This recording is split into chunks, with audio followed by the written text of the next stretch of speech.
महाराष्ट्र नवनिर्माण सेनेचा राज्यस्तरीय मेळावा काल मुंबईत पार पडला. विधानसभा निवडणुकीनंतर पहिल्यांदाच राज ठाकरे यांनी पक्षाचे नेते आणि पदाधिकाऱ्यांशी संवाद साधला.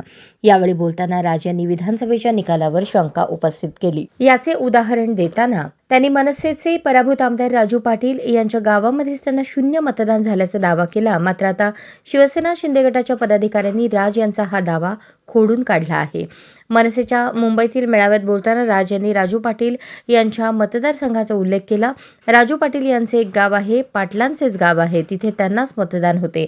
1400 लोक त्या गावात राहतात, मात्र त्या गावातून पाटील यांना एकही मत मिळाले नाही, असे ते म्हणाले होते. आता राज यांचा हा दावा शिवसेना शिंदे गटाच्या नेत्याने खोडून काढला आहे. कल्याणचे शिवसेना उपजिल्हाप्रमुख राजेश कदम यांनी याबाबत प्रतिक्रिया दिली. कल्याण ग्रामीण विधानसभेत मनसेला कुठेही 0 मतदान नाही. राजू पाटील यांच्या गावात मनसेला आघाडी आहे. पराभव कसा झाला याची चर्चा केली पाहिजे. उगाच कोणीतरी राज ठाकरे यांना चुकीची माहिती दिली आहे, असंही त्यांनी सांगितलं.